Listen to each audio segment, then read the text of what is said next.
Au sommaire de cette édition, le PNDS fait place au RND. C'est l'aboutissement d'un long processus entamé depuis mars 2020.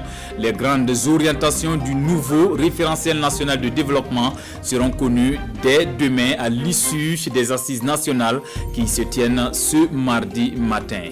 Bama, la commune de l'Espoir, on a en partie grâce au barrage de Samandeni d'une capacité d'1,5 milliard de mètres cubes d'eau, un pôle de croissance en devenir pour notre séjour d'une semaine à Bama, escale à Nyengema et Séguéré, deux sites en cours d'aménagement à des fins agricoles. On s'intéresse également cette fois à la crise en rallonge au Mali depuis le départ de IBK. Des membres du gouvernement de transition séquestrés par la junte militaire s'opposent à ce coup d'État. Voilà pour le menu de ces 13 heures, mesdames et messieurs. Avant de développer ces titres, c'est à Kosiam que nous ouvrons ce journal. Le président du Faso a reçu en audience ce matin le nouveau président de la Commission de l'Union économique et monétaire ouest-africaine, Abdoulaye Diop, est venu prendre langue avec Roch-Marc Christian Kaboré, président en exercice de l'UEMOA. Compte rendu de Souleymane Sanou et Isia Kanana. Porté à la tête de la Commission de l'Union économique et monétaire ouest-africaine UEMOA le 10 mai dernier, le nouveau président Abdoulaye Diop est venu traduire sa reconnaissance à Roch-Marc Christian Kaboré. C'est une visite pour recueillir également les conseils et orientations du président en exercice de l'UEMOA. Économie, social, environnement, les chantiers sont immenses dans l'espace communautaire et à ce tête-à-tête, des priorités sont dégagées, entre autres la libre circulation des personnes et des biens. Une union économique et monétaire, ce qui la caractérise entre autres, quand on va aller vers un marché commun effectif, c'est la libre circulation des biens et des services, mais aussi la libre circulation des personnes. C'est un enjeu important de toute union et le président a indiqué que ses priorités en cette matière-là, et nous travaillerons d'arrache-pied pour cela. Un autre point sur lequel il a également insisté, c'est la pandémie Covid, où il a été décidé à la conférence des chefs d'État du 25 mars 2021 d'harmoniser le prix, disons, des tests. Voilà, cela est effectif dans certains États, dans d'autres ça tarde un peu. Donc il s'agit de faire que tous les États, très rapidement, applique ce taux qui a été fixé et qui est de 25 000 francs par test. Autre point non moins important abordé au cours de cette entrevue, la crise politique au Mali. Une situation suivie de près par l'Union économique et monétaire ouest-africaine avec toute l'attention requise, selon Abdoulaye Diop. Dernière étape dans le processus d'élaboration du nouveau référentiel national de développement. Toutes les sensibilités sont mises à contribution 48 heures durant pour apprécier la forme et le fond du dit document devant servir de référence pour les actions nationales de développement au cours de la période 2021-2025. L'ouverture des travaux des assises nationales sur le RND ce matin avec Moussa Ouedraogo et Caroline Ouari. C'est la dernière ligne droite d'un processus entamé depuis mars 2020. Lancé à cette date, les travaux d'élaboration du référentiel sont à présent dans la phase de finalisation. L'occasion réunit tous les acteurs clés d'élaboration, des équipes techniques de conception aux partenaires techniques et financiers. En sa qualité de président du comité d'orientation et de supervision, le Premier ministre fait ses recommandations. L'élaboration d'un nouveau référentiel de développement ne traduit en rien l'échec des politiques précédemment mises en œuvre. Elle résulte simplement d'un impératif politique et législatif. Il s'agit d'une part de traduire en document cadre d'orientation à moyen terme le programme de société du président élu. D'autre part, il s'agit, conformément à la logique même de la planification du développement, de réconcilier le dit cadre global avec les réalités du contexte national, marqué par la crise sécuritaire et les facteurs de résilience irrélatifs, l'effritement de la cohésion sociale, la nécessité pour tous les fils et filles du Burkina Faso de se retrouver dans la maison commune, de se réconcilier. 4 axes jugés stratégiques pour le développement sur les 5 prochaines années sont ciblés par le document. Consolider la résilience, approfondir les réformes institutionnelles et administratives, consolider le capital humain, dynamiser les secteurs porteurs de l'économie et les emplois. Si les politiques publiques sont bien conduites à travers ces axes, je suis convaincu que nous parviendrons à concrétiser l'objectif global fixé qui est de rétablir la sécurité et la paix, de renforcer la résilience de la nation et de transformer en profondeur l'économie burkinabé afin de générer une croissance forte, inclusive et durable.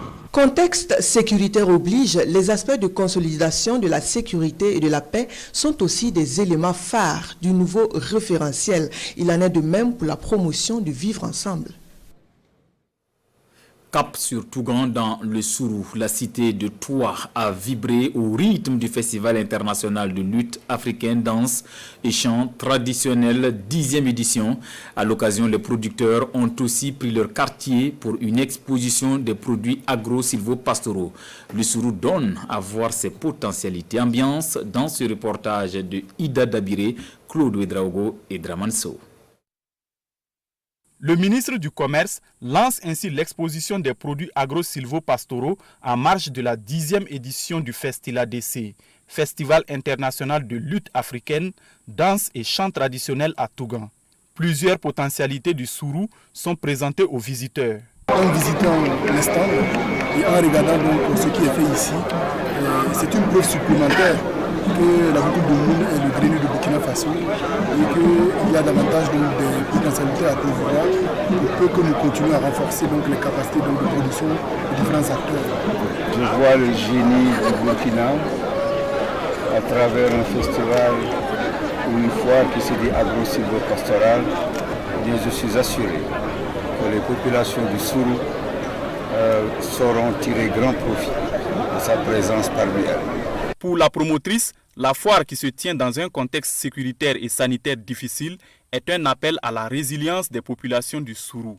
Cette année, vous voyez comment la population est motivée, mobilisée pour, disons, promouvoir tous les produits et toutes les valeurs qui nous sont chères. Les produits alimentaires, vous savez très bien que le Sourou est le grenier du Burkina. Nous avons toujours eu pour mot d'ordre de consommer burkinabé, de consommer ce que nous produisons et d'aller vers la préférence communautaire. Pour les organisateurs, cette foire est un appel aux producteurs en vue de renforcer leur savoir-faire dans la transformation des produits afin d'être plus compétitifs sur le marché international.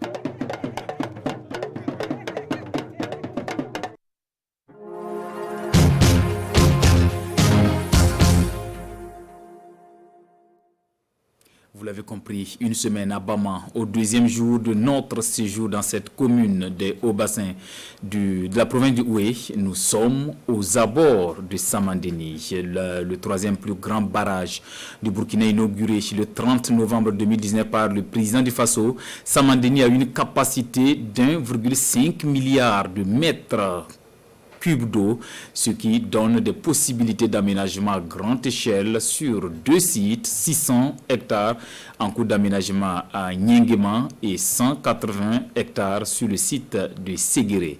Zoom sur ces travaux avec Gira Somé et Amandine Lersaga. Tracé, creusé, bétonné. Niengema vit au rythme des vrombissements des engins lourds depuis quelques mois. Riverain du barrage de Samandéni dans la commune rurale de Bama, le site bénéficie de 600 hectares d'aménagement de périmètre irrigué destinés aux productions agricoles.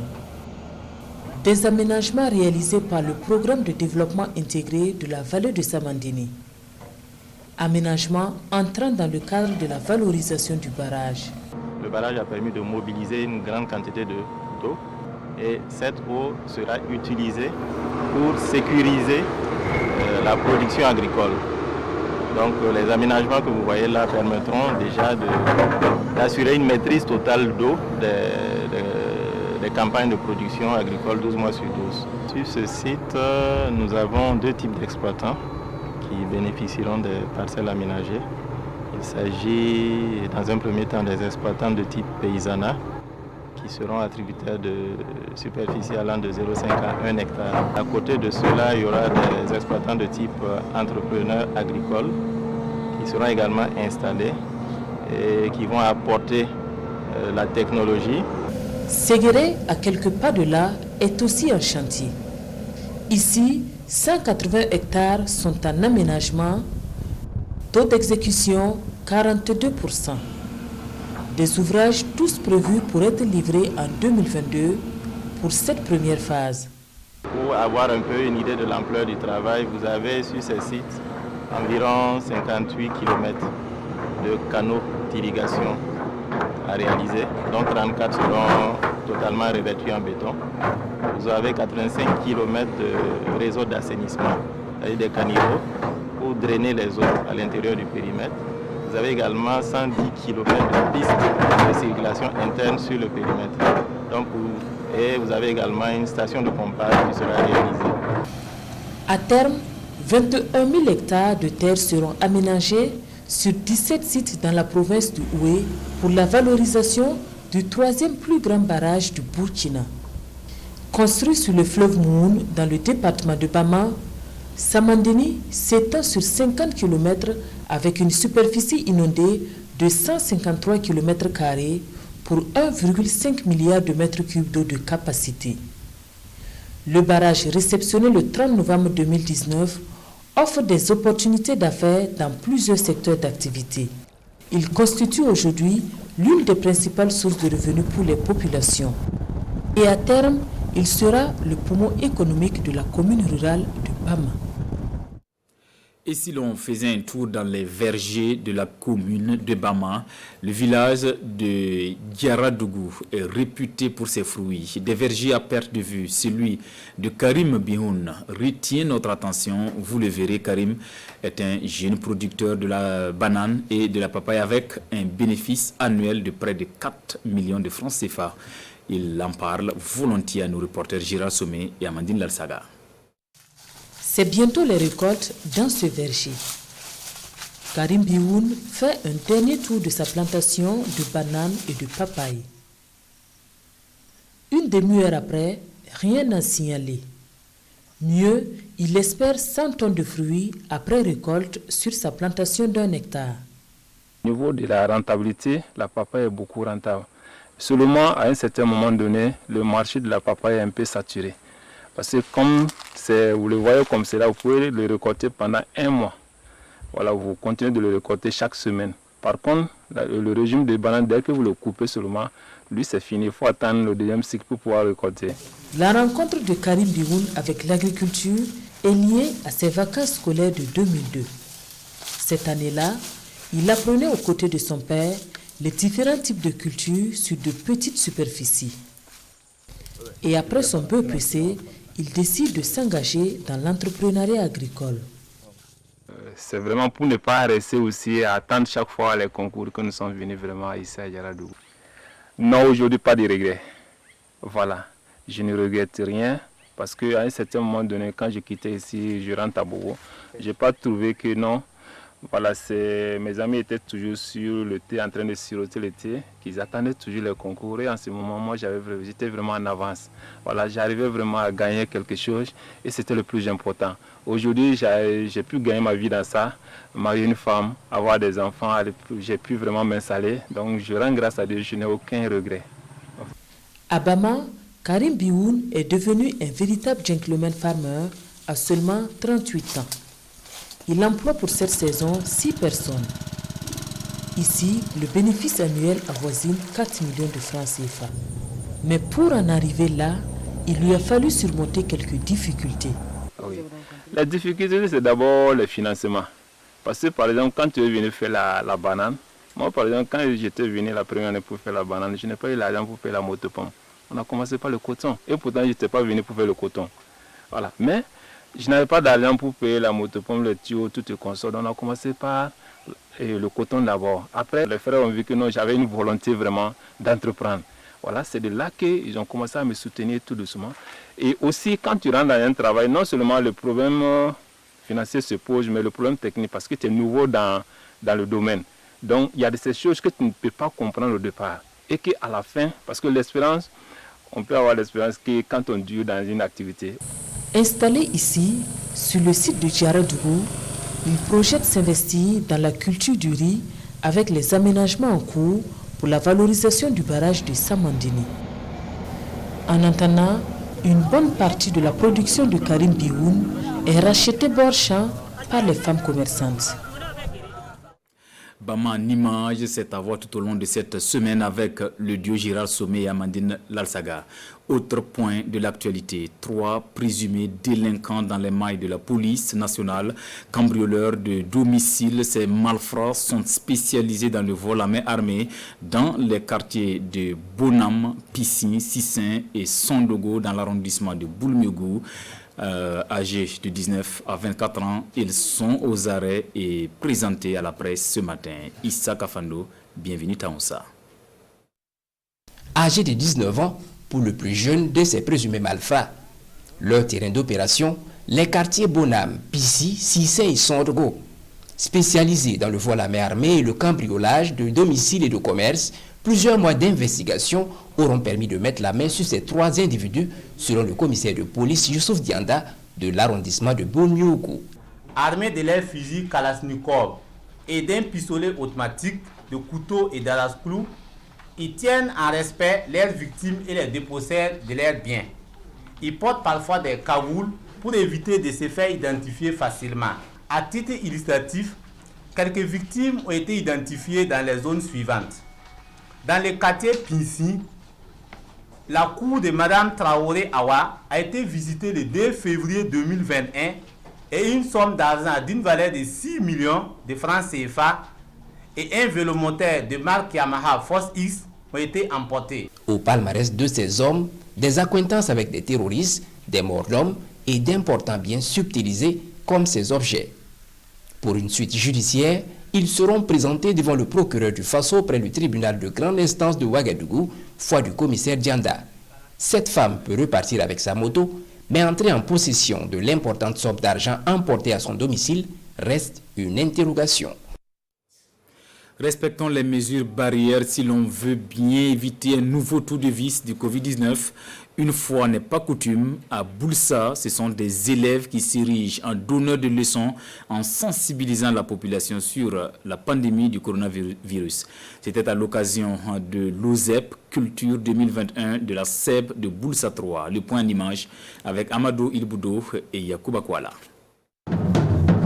Les élèves de la circonscription d'éducation de base Boulsa 3 valorisent le patrimoine culturel à l'occasion de l'OZEP Culture 2021. À travers danse traditionnelle, théâtre et récitation, les enfants véhiculent des messages pour sensibiliser les populations sur le respect des mesures barrières contre le Covid-19. Ce que nous avons vu ici, ça donne de l'espoir. Et ce qui m'a beaucoup plu, c'est que ça représentait toute la mosaïque culturelle du Namentenga. Ils ont déroulé tous les pas de danse, même les masques. Ça cultive en eux l'amour de leur culture. Qui perd sa culture aurait tout perdu, dit-on. C'est pourquoi la SEB Boulsa 3 inscrit les activités culturelles dans l'OZEP 2021.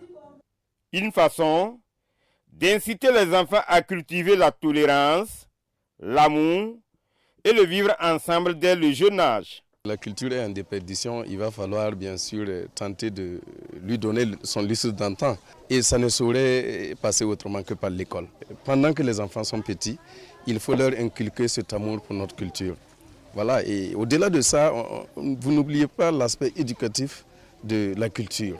Ils sympathisent, ils fraternisent, ils se respectent. L'OZEP Culture 2021 de la SEB Boulsa 3 a refermé ses portes avec un match de football. La finale a opposé l'équipe de Rwantenga à celle de Tarbia Wal Ouloum. Tarbia Wal Ouloum l'emporte en battant Rwantenga par 1-0. Elle repart avec une enveloppe de 25 000 francs CFA, un jeu de maillot et le trophée. Dans l'actualité internationale, nous irons à Bamako, Mali. Des membres du gouvernement de transition mis aux arrêts par la junte militaire, un coup d'État que condamne l'Union africaine. Félix Tshisekedi, le président de l'UA, exige la libération immédiate des dirigeants du CNT malien. Regardez.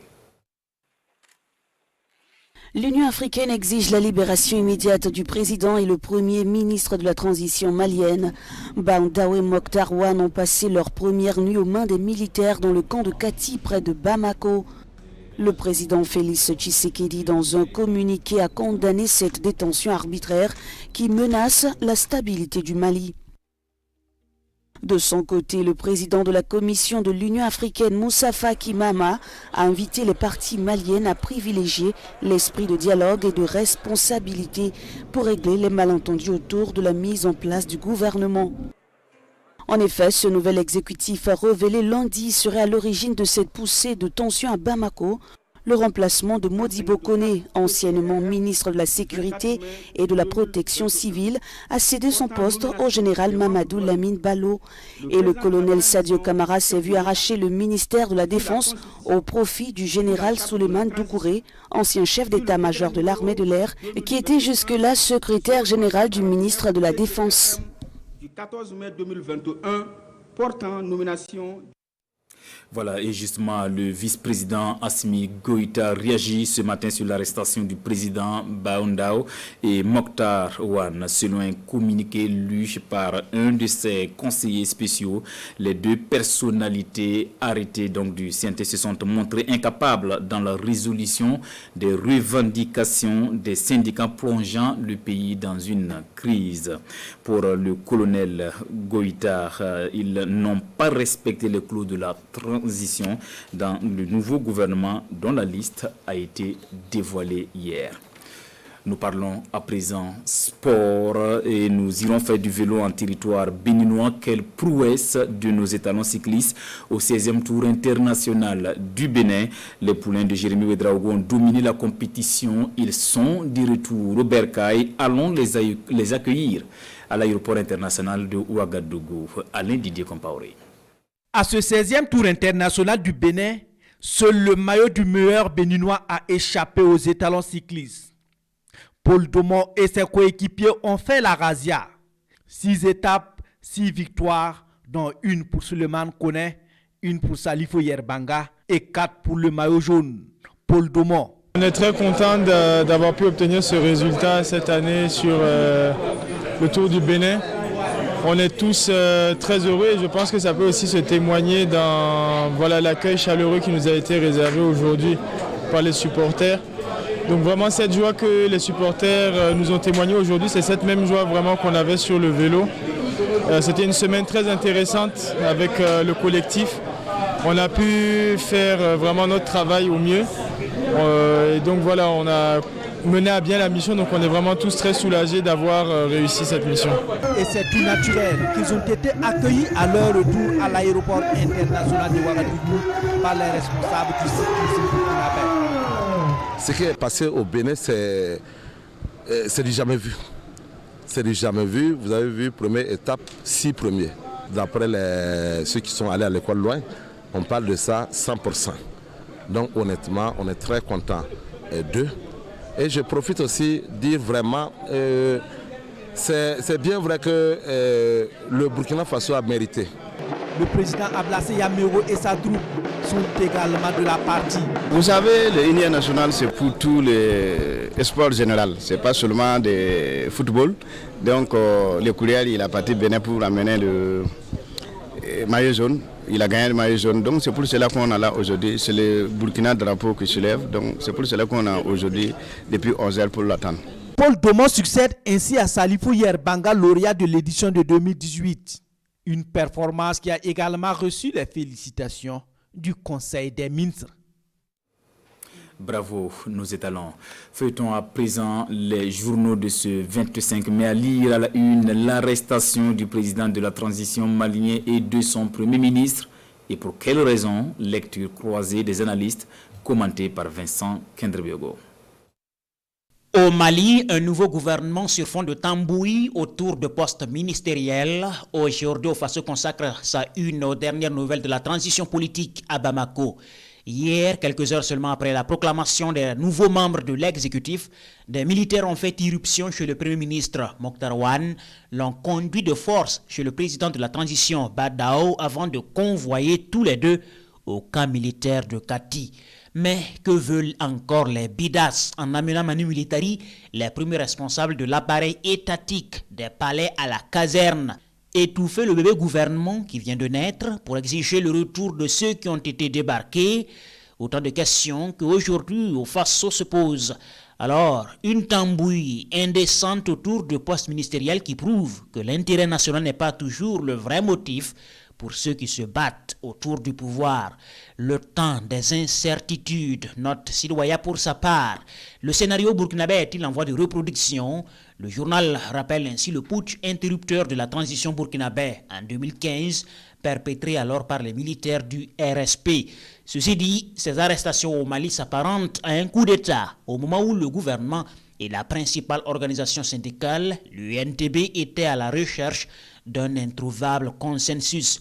Faut-il désespérer des militaires? L'observateur Palaga s'inquiète que c'est regrettable de voir tous ces galonnés passer le temps à se disputer les privilèges pendant que le pays est livré aux hordes terroristes et rongé par des conflits communautaires. Voilà pour l'essentiel de l'actualité de cette mi-journée. Merci de l'avoir suivi. Rendez-vous à 14h pour les infos en langue nationale. À bientôt.